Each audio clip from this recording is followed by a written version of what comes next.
I'm going to go over the different programs that we have, as well as the different opportunities to get plugged in within those different programs. So one of the first ones is our high school club. This is in person. As I said, we are based out of Houston, so the majority of our clubs are here in the Houston area. We actually have four campuses that are here in the Houston area. A couple of them are on the west side of Houston, and then we are bringing on two more that are over in the southeast side of Houston. And then I'm super excited. We are onboarding a Phelps High School, which is in the DC area. So in the process of getting them started, and they will kick off their club here this semester.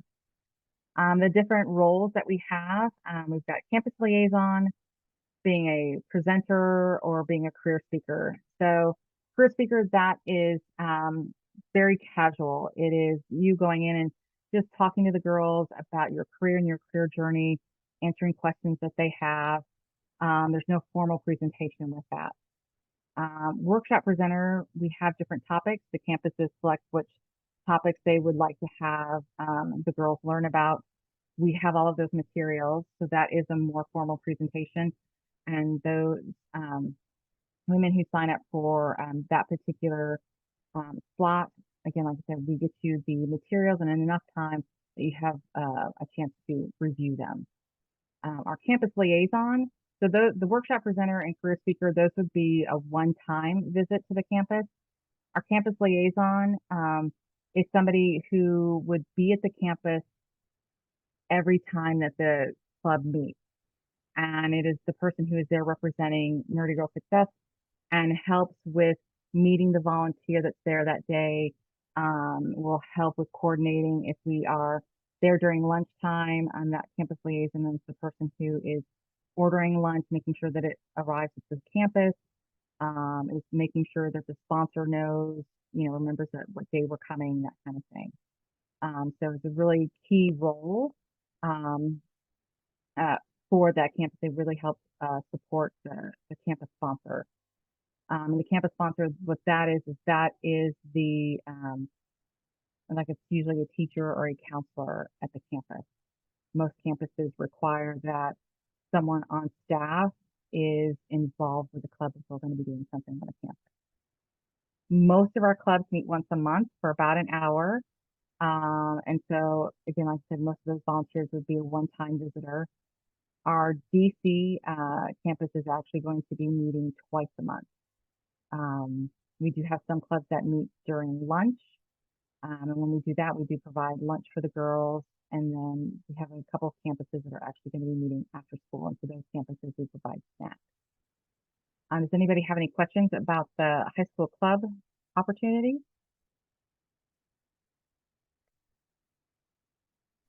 Hi, this is Kizzy, and I'm very excited to hear that you will be doing a club at Phelps High School. My children actually attend that school, and this is the first time I'm hearing of it. So I'm happy to Oh, hear that.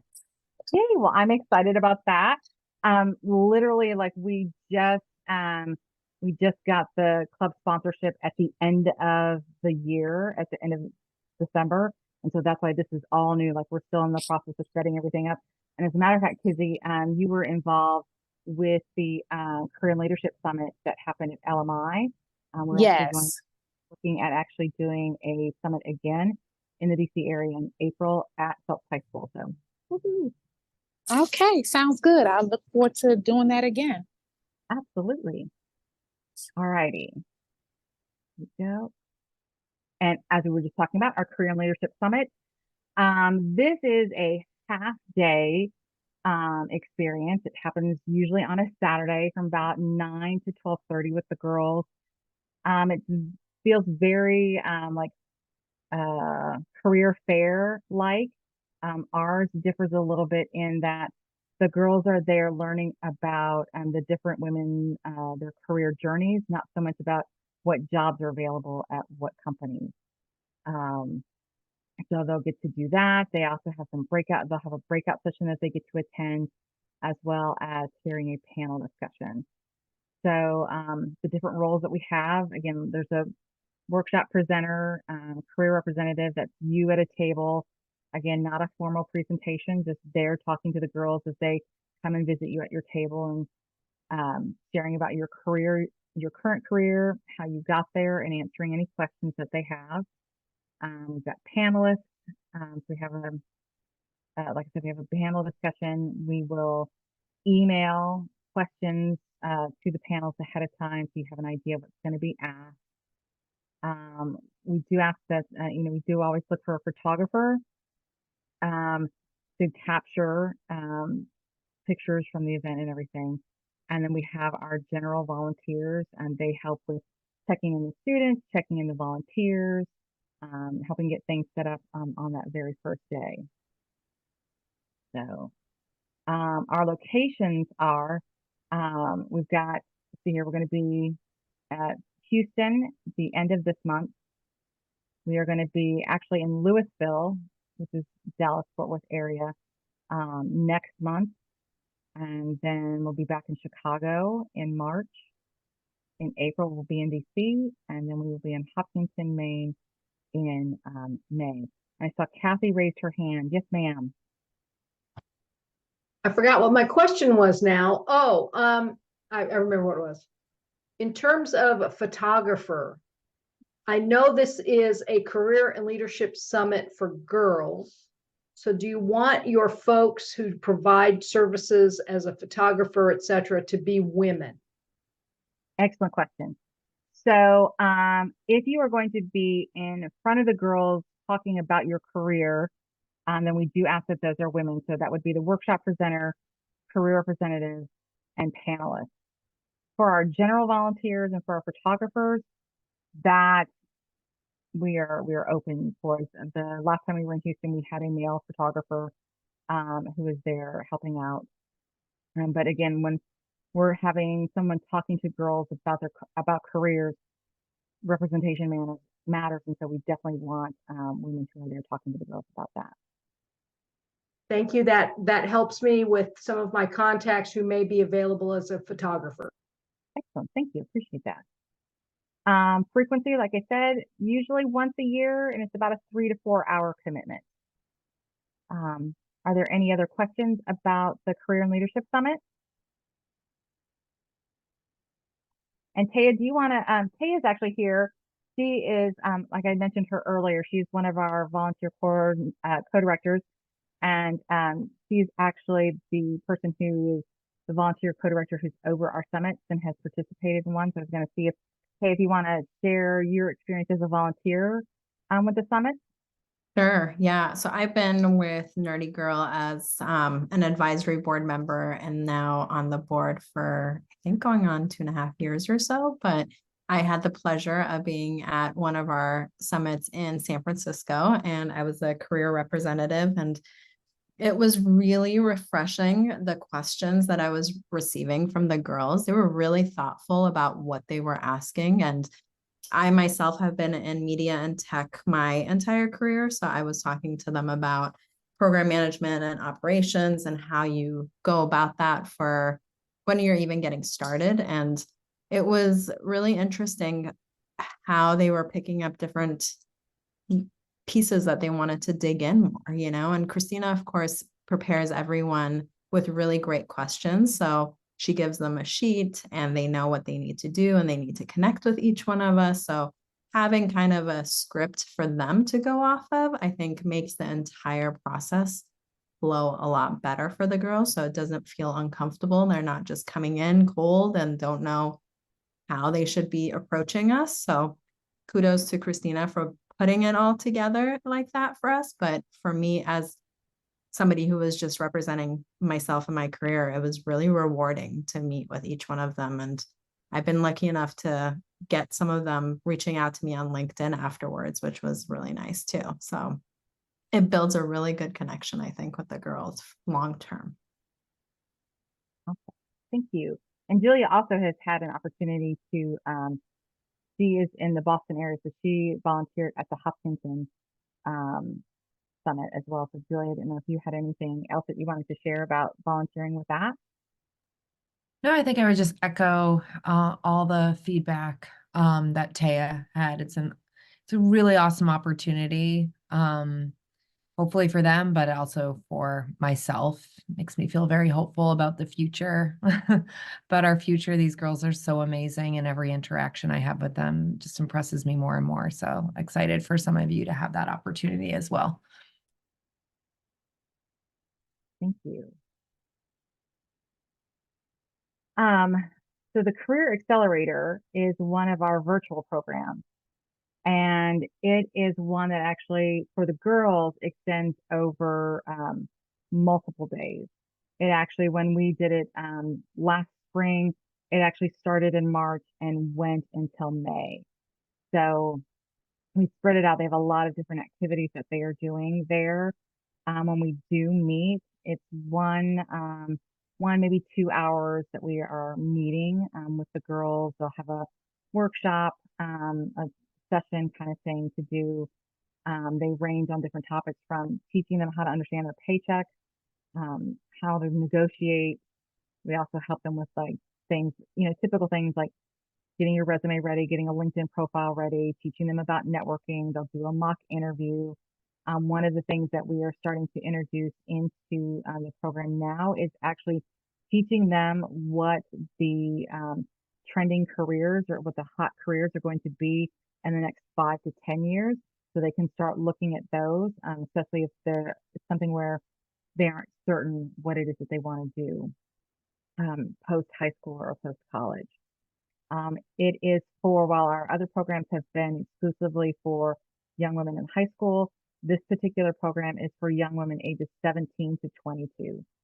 So, and when we promote it, we definitely say 17 to 22. So that way, those young women who maybe haven't started college yet, or aren't certain that college is right for them, that they don't self-select themselves out of this particular program.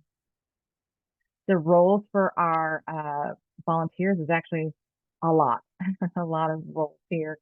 You can be somebody who does a mock interview with a young lady.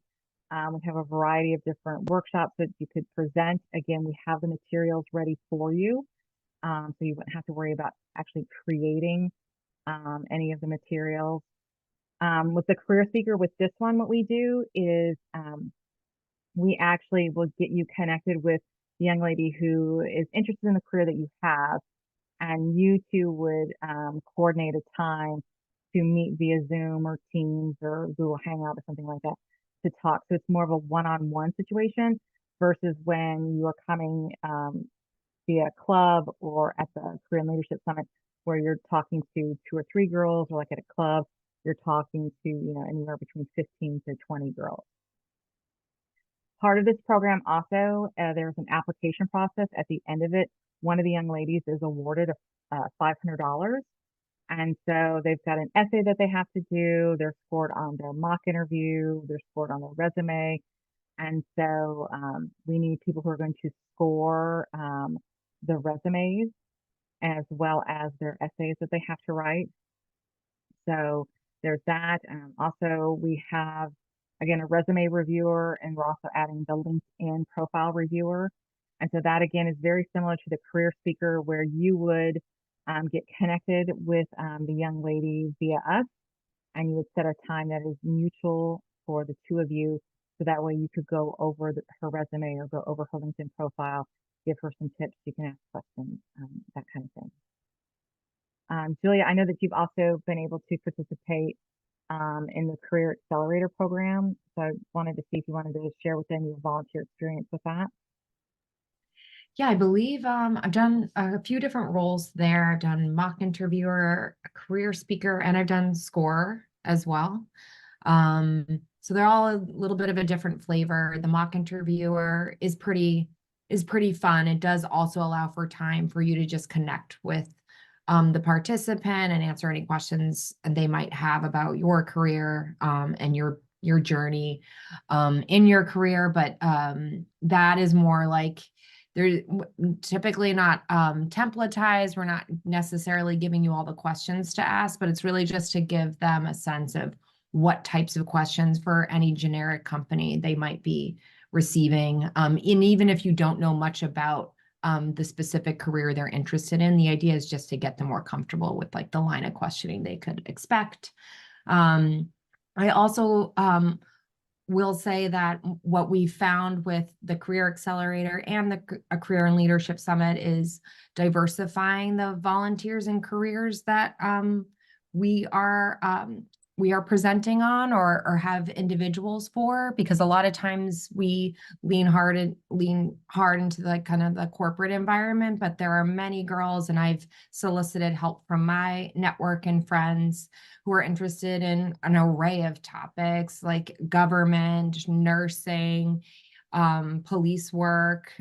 So please keep that in mind as you're thinking about not just yourself, but other people that you may know that could be a good fit here, because oftentimes we struggle to make sure that we have like a good bench with a diverse set of volunteers. So always feel free to not just think about yourself, but solicit help or let anyone else know in your life that could be a fit here.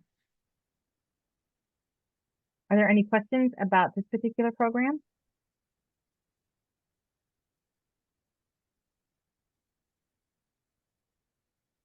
Okay. Here. Job shadow opportunities. These can be either in person or virtual. I first thought it would only be in person, but we have a lot of people who their job is now all remote. And so we're open to that possibility as well. So that being able to show that. So what we do is we've got young women, and typically these young women are in our Career Accelerator program or in our high school club program. So they get an opportunity, the girls get an opportunity from us to get trained a little bit on what to expect with a job shadow, how to act, how to dress, those kinds of things prior to doing a job shadow. But then what we also do is we find out from them what career they're interested in. We match them with a volunteer who is willing to do a job shadow. They have a meeting via Zoom, all of us together, along with the parents. So any questions can get asked, logistics, like, where should I meet? How do I get there? The girls are responsible for getting themselves to the job shadow as well as home from the job shadow. We have it as a max of 4 hours, so just half a day. Nerdy Girl Success does have the insurance that covers that experience. So I got a lot of companies that have asked about and inquired, as to who's liable, liability with that. And so, like I said, Nerdy Girl Success does cover the insurance for that. And it is all the girls just watching. Like they're not actively participating in doing any tasks at the job. They're just watching, being able to ask questions, that kind of thing. Are there any questions about the job shadow? And these happen all throughout the year.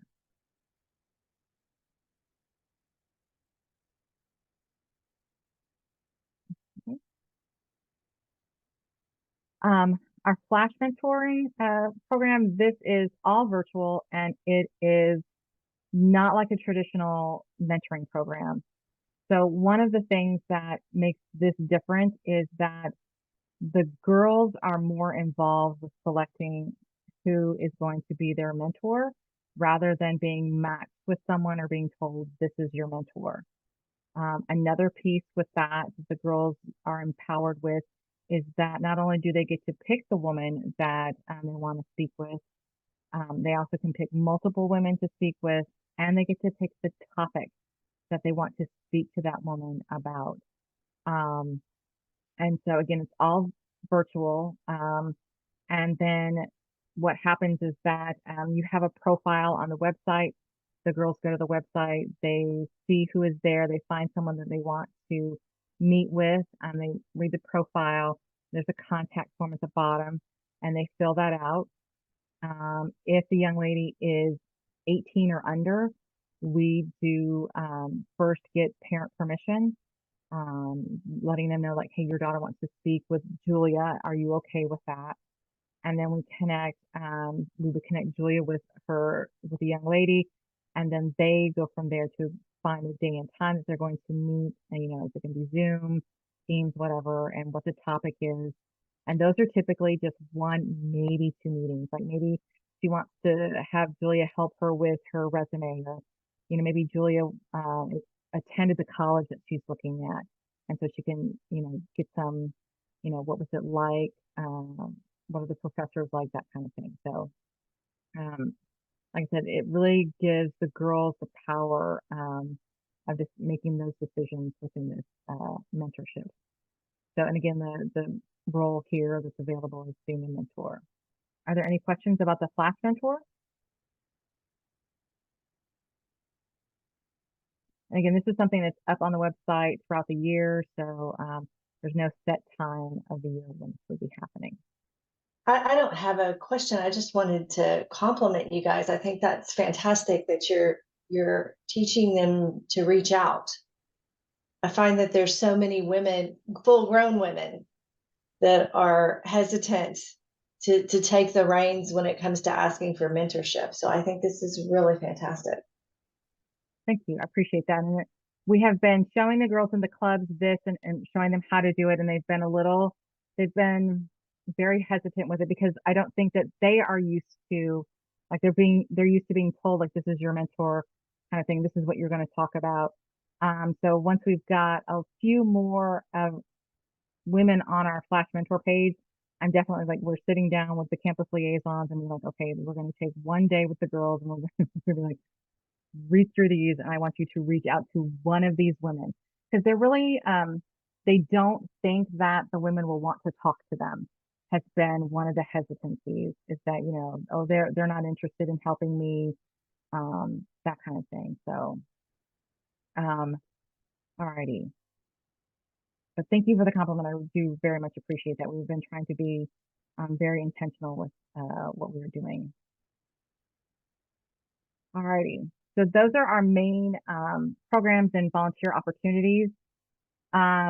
These are some of the volunteer expectations. I'm not going to read over it for you.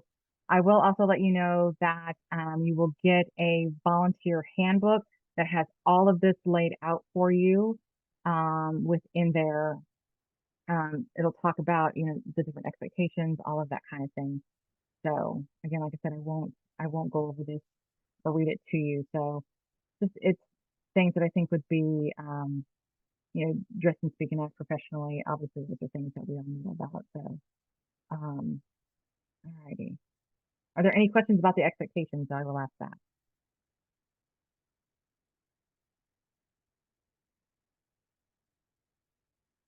Okay. So next steps will be, we will send everybody who is here. You'll get the link to the volunteer application. And I will say that we recorded this, and this will actually be a part of the application up at the top. So that way, if you want to view it, you can view it, review it. So you'll complete the volunteer application, and someone will reach out to you regarding the background check.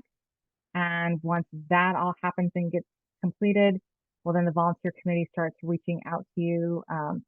We use a program or a platform called Point, where we'll actually just send you a link to, like, hey, here's the opportunities that are in the area that you said that you were interested in. So you'll be able to view it, see the dates that you're interested, are available, and be able to find it from there. And then you'll get more information once you're signing up for different opportunities. I'm just stopping to see if there are any general questions, anything like that. I just have one, Christina. What is the extent or detail involved with the background check? Not that I can't pass one. It is a pretty basic background check. It's a nationwide background check, pretty much making sure that you're not a criminal and that you are not part of any sex offender registry. So does that include providing fingerprints or anything of that sort? No, there are no fingerprints. Okay. Excellent question. This is Beth. ma'am. The background checks, if we had one last year, do we have to have another one this year? That is a great question. So those of you who are here, we do have some ladies who are here who are on our board, as well as those who are on our advisory board. You have already gone through the background check, so no, you would be, you would get flagged. I'm like, okay, she's already gone through that. So great question.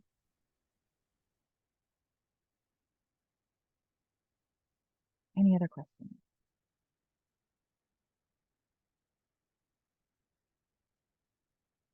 All right. Well, if you, in the meantime, after